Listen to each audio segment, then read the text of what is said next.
I work 11-day stretches alone at Pump Station 7. The nearest town is 93 miles south. There are 7 rules you learn on this job. 7 rules you never break. Rule 4. If you find the exterior door locked from the outside at dawn, do not unlock it from inside. An operator broke that rule in 1991. He walked 64 miles before someone found him. His logbook is still in my station. I've read what he wrote.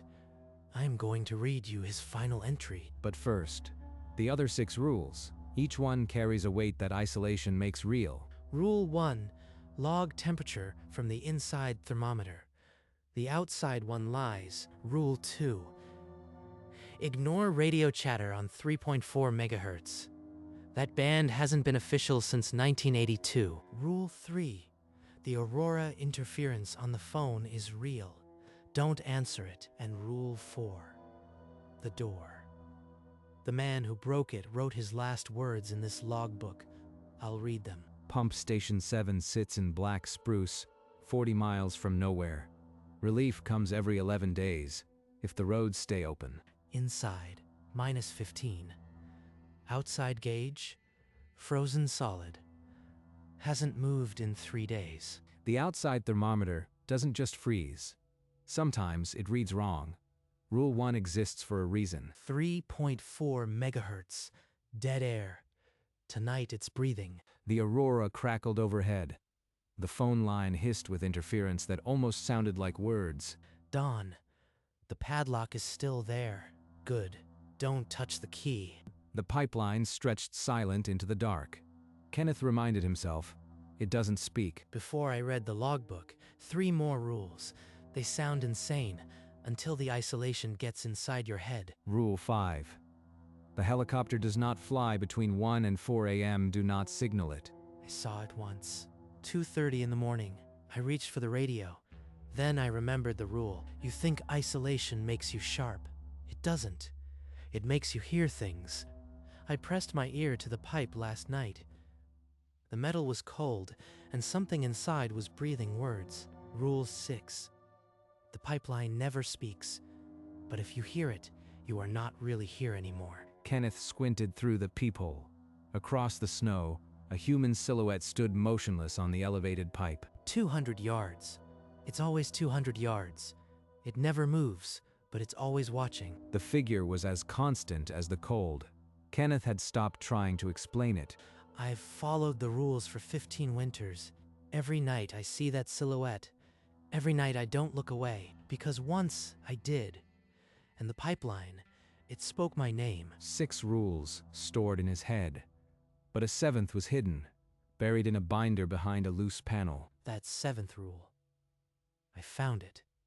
And once you hear it, you realize all the others were just warnings leading up to it. Behind the equipment rack, a loose corrugated panel slid open.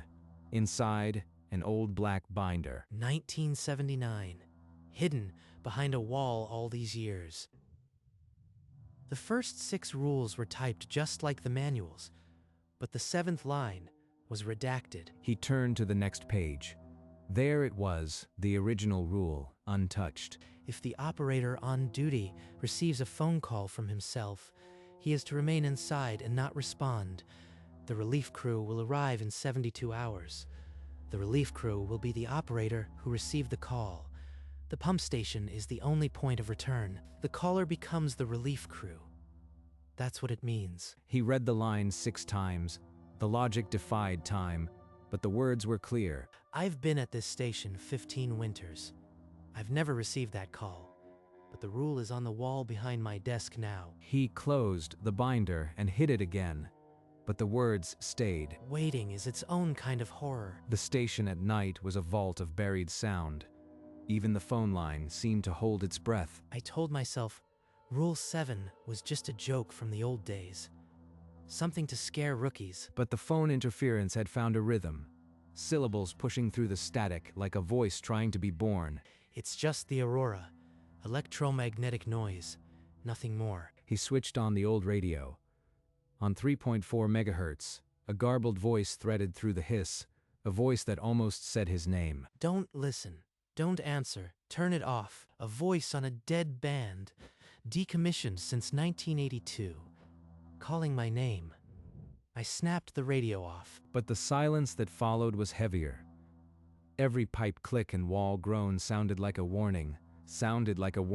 The rules are starting to make sense in a way I don't want to understand. I started checking the phone every hour. Not to answer, just to make sure it still worked. 2:30 a.m. That sound. Rotors. Through the blowing snow, a dark helicopter hovered, its navigation lights dead. Just a black shape against the green aurora. Rule 5. Do not signal it. My hand is already on the radio switch. It hung there for 3 minutes, then banked sideways and vanished into the curtain of snow. I didn't signal. I didn't move. And then the silence came back, heavier than before. Later, the pipeline began its low murmur. Kenneth pressed his ear against the cold steel. A voice, not through the phone, not the radio. The steel itself is forming syllables. Rule 6. The pipeline never speaks. I want to believe that, but it's speaking right now. He pulled back, chest tight. The words had been almost recognizable, like a name spoken underwater. The rules aren't folklore. They're a leash, and I am holding the other end. Kenneth pulled the 1991 logbook from the shelf. Its spine was cracked, the pages yellowed. The door was unlocked this morning. I thought I could walk out. I was wrong. The pipeline spoke my name. They are coming. The pipeline spoke his name, just like it spoke mine. He compared the handwriting in the logbook to his own. The slant, the pressure on the pen, identical. This isn't just a warning from someone else. This is me. He retrieved the 1979 binder. Behind the typed rules, a handwritten page was tucked in the back. Stay. Do not answer the phone. It will call you. Wait 72 hours. The same handwriting. It's my own handwriting, but I didn't write this. Not yet. The note was tucked behind Rule 7, as if intended for the person who found the binder. The loop is real. One day, I will be the one leaving this note. Kenneth shoved the metal desk against the south-facing door. He wedged a chair under the handle. Rule 4 says don't unlock it, but I am making sure I can't. He retrieved the binder again. Behind the handwritten note, a Polaroid was tucked in the back sleeve. The photo showed a man in faded coveralls outside the station. His face was gaunt, scarred by frostbite, dated April 2032. That's me. 13 years from now, I leave the station, but I come back. He pinned it beside the unredacted Rule 7. The two sat together, forming a single impossible truth. I marked a wall calendar. Every day I crossed off a square. The phone remained silent. But the silence was a pressure. Each hour stretched, filled with phantom clicks and the low hum of the pipeline. It's not if the phone will ring, it's when. Days bled together. The station grew colder.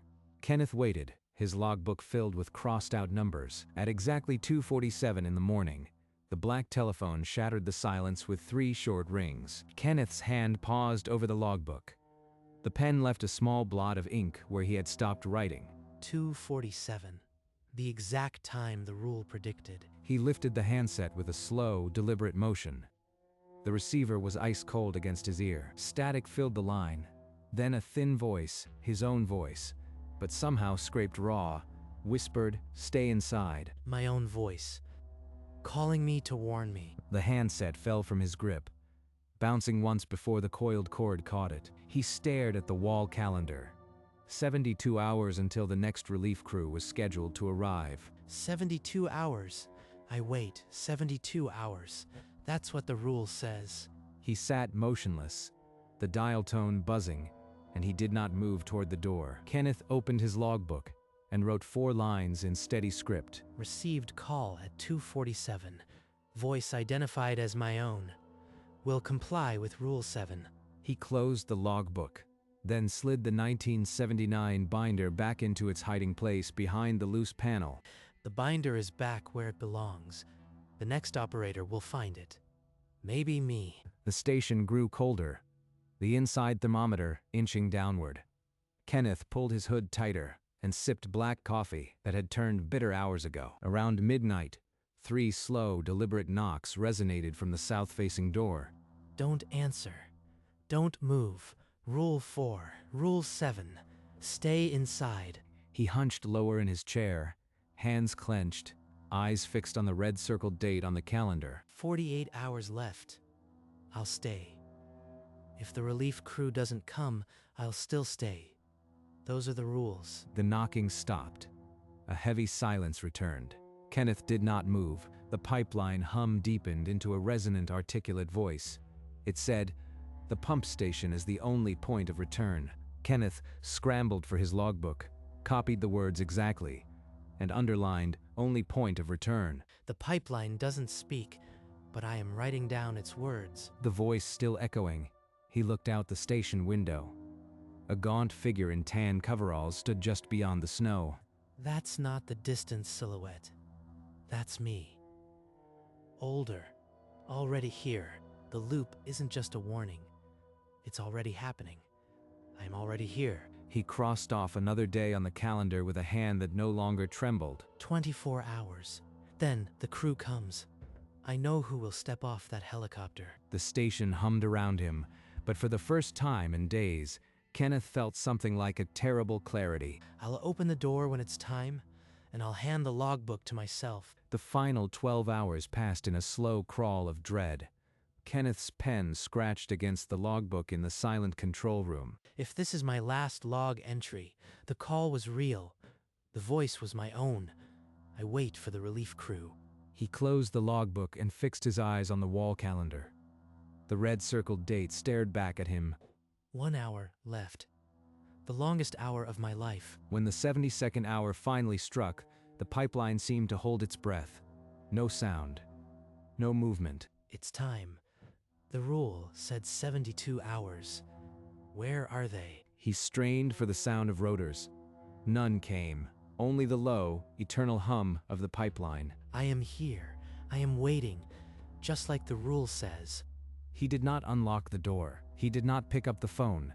He sat in the darkness, hands folded, and listened. And still, from outside the station walls, came no footsteps. No engine. No voice. Only the waiting. After an eternity of silence, a low rhythmic thumping reached Kenneth's ears, rotors, far off, but closing in. Kenneth pressed his eye to the peephole. Through the swirling snow, a helicopter was settling onto the landing pad. There he is, hood up, clipboard in hand, just like the silhouette, except now he's walking toward me. The figure stopped at the south-facing door and raised a gloved hand. The padlock rattled as a key was inserted from outside. Rule 4 says don't unlock it, but Rule 7 says let the relief crew in. I am not breaking a rule now. Kenneth pulled the door inward. A gust of snow and Arctic air swept past him, and the figure stepped across the threshold. He's taller than I expected. His coveralls are faded, patched. He doesn't say a word. The door clicked shut behind them.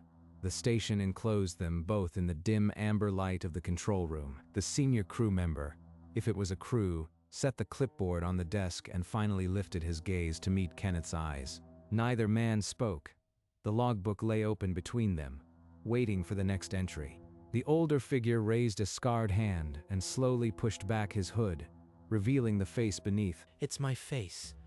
Older, hollow, with frostbite scars, but it's my own eyes looking back at me. Without a word, the older Kenneth slid the clipboard across the metal desk toward his younger self. I know what I have to do.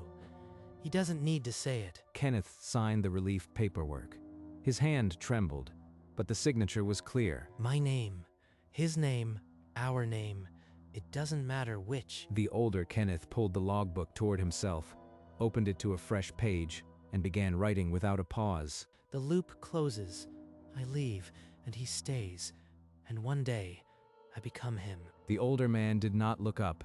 The scratch of the pen was the only sound in the station. In the heavy silence, Kenneth gathered his gear and stepped toward the door.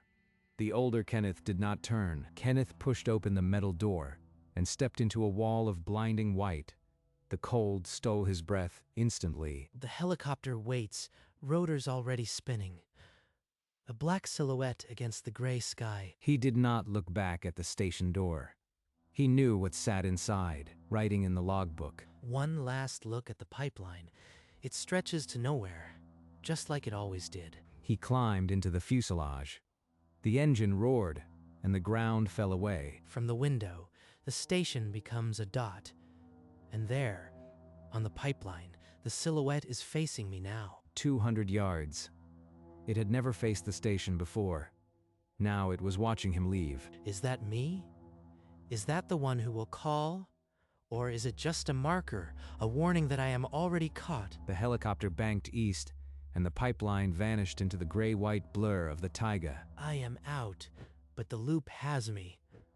The next time I see that pipeline, I'll be the one walking back. The helicopter droned eastward, the engine's vibration numbing his legs. Kenneth sat motionless, cradling the duffel bag on his lap. The logbook is still in my bag. The 1991 entry, my own note, they're the same handwriting. He opened the pages to the final entry from 1991, then to his own future note.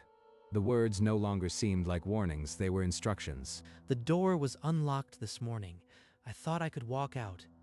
That operator didn't know what was coming, but I do. Then the note from the binder, in his own hand. Stay. Do not answer the phone. It will call you. Wait 72 hours. He had obeyed, and it had all come true. The older Kenneth didn't speak because he didn't need to. He already knew I'd understand.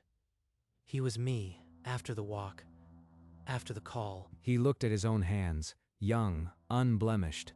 He tried to picture the frostbite scars that would one day cover them. One night, years from now, I'll pick up a phone in the middle of nowhere and dial a number, and I'll hear my own voice on the line. The window caught his reflection, a young face, but for a flicker of green aurora light, it seemed older, hollowed, with deep frostbite scars etched along the jaw. The loop doesn't trap me. I am the loop. The helicopter landed in Fairbanks. Kenneth collected his pay and rented a small apartment at the edge of town. For weeks, he did not sleep more than 3 hours a night.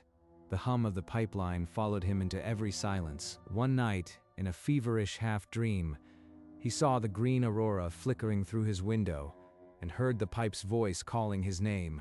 It's not a dream.